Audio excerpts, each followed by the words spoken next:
The thing that hasn't changed is the money, to be honest, because I do get the same now as I used to get in the 90s. My name's Neil Packer. I'm a freelance illustrator, have been for 30 years now, and I'm going to talk a little bit about what I do generally, I think, and maybe specifically to certain points. At some stage, probably around about when I was 5 or 6, it occurred to me that this is, you can do this. This is a job. Somebody must make these pictures, and they put them together in a book, and kids like me can read them. And that was a revelation. I just thought, yes, this is what I want to do.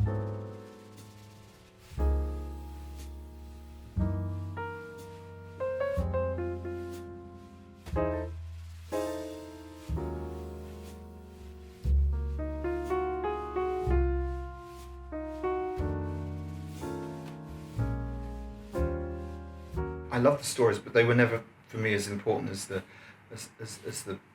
pictures, which is it's odd.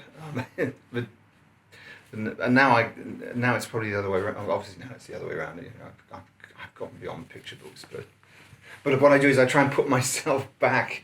So when I was doing the Odyssey and the Iliad, I kind of tried to put myself back and make a book that my 8-year-old self would have loved. Publishers definitely more commercially orientated now, and I think a lot of the trouble is a lot of the power in the publishing industry has shifted away from the editors and the designers and the creatives who. I mean, the first book I ever did was my editor was a woman called Joy Backhouse, who is another grande dame of publishing, and she had total power. I mean, she literally said, yes, we'll do this, and she didn't have to ask anyone else. She didn't have to run it past foreign rights. She didn't have to run it past accountants or PR people. It was just Joy thought it was a goer. It was a goer. If something's going well and I'm really enjoying it, I can get up in the morning. I can sort of lay into it and be really really productive. But I used to be more productive at night. So, I mean, left to my own devices, my day slips. And so I probably wouldn't be getting up until 10 or so. But then I'll be working through till 2 or 3 in the morning, because that's probably when I'm, when I'm maybe at my best. I don't know. But now, as I say, it's more difficult because I have to structure it around life. I mean, and that's the problem is with something like, with anything in the arts, is kind of real life gets in the way, and because you have to you have to deal with realities of real life, and so all art is in a way a compromise.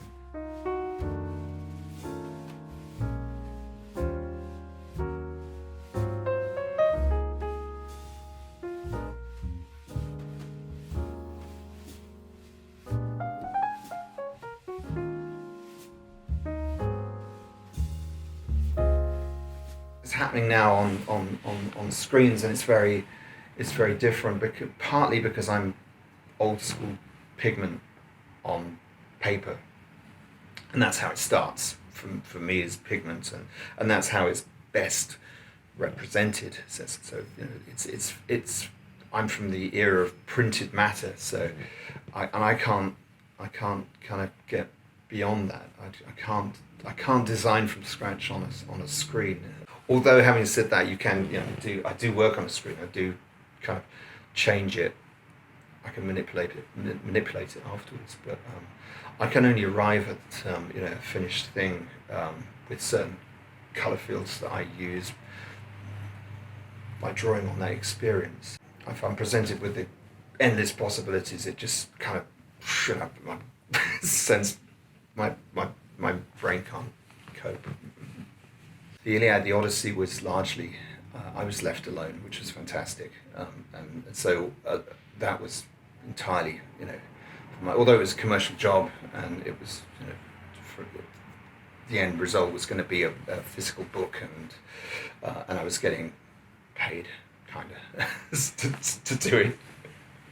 There's like 45 pictures, and actually to some people 45 pictures, is not a big deal. You could that series, which is the Walker Classic series. I mean, there's a lot of great illustrators who've done books in that series, and I think I probably took longer than most, but that's because my my condition, whatever it is. So it doesn't really it's not good for big projects like that, and also you don't get paid more because it takes you 8 years. You get the same amount of money but spread over 8 years, which sort of really thins it out. So it takes about a year to kind of do the design stage and get it roughed up and actually just to get your head around it and sort of make some sense out of it. But that's a process that with the Odyssey, I went through that process. The design sort of almost happened organically because it wasn't sort of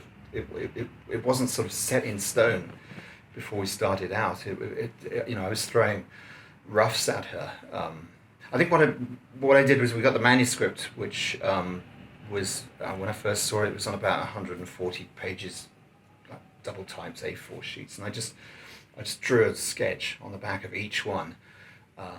So here we are in the story. What would I do at this point if I was going to just illustrate this page, this page, this page, and then I think I went through that with Amelia, and we picked out key scenes, and Gillian had done this very interesting thing because it was the first picture book that she had worked on, and she left gaps, because part of the reason why the story is very fluid and quite staccato almost is because she left out a lot of descriptive stuff because she knew that was I'd be able to do that, and then for me that was a real joy because they were she hasn't sort of tied me down at all, which was great. So and that was important that that for me that was brilliant in a way that she'd got that. And so it was a very organic process, that first one, and that took a long while.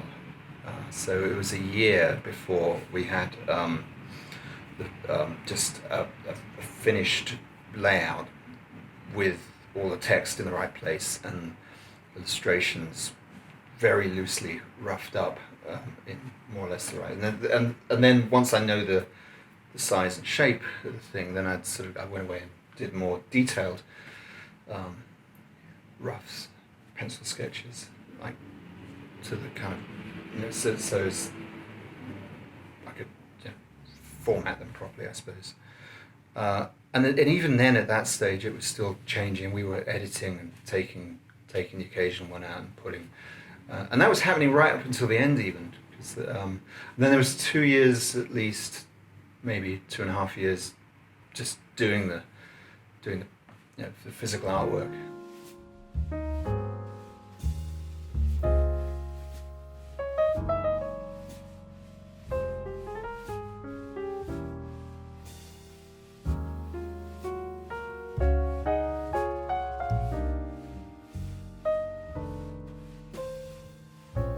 Well, because it was such a huge project, and I knew it had potential in that it was going to be a good shop window, I suppose. I hadn't. Also, I was on a royalty. It's the first book. It's the first book in 20 years that I've actually had. So it was important that it sold, which it didn't. But that was the idea. Was if I do something really good, people will buy it. Which was probably it doesn't work like that, but anyhow, that was the idea. It was to try and make something that was a definitive statement. If this is where I am now, wherever this is and also God knows, this might be the last thing I ever do. Who knows?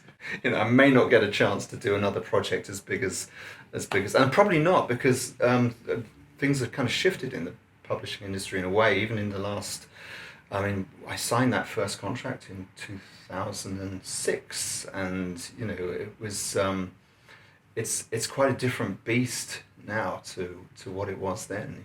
I think I probably wouldn't. They wouldn't commission these books now. Almost certainly, I shouldn't think so. But as an illustrator, probably then because they don't have much money to throw around, and you don't get advances like you used to get, and an advance is really just a loan in any case. You have to pay that off, and then you have the problem at the other end, which is the royalties, which is difficult with Amazon and people like that who are extracting from basically from me, because it's all being pushed down onto the people who make the books, not just me but the writers too. I would be making more royalties, not that I'd be getting the same percentage, but because books are being horribly discounted every time you buy one online, that gets passed down onto me.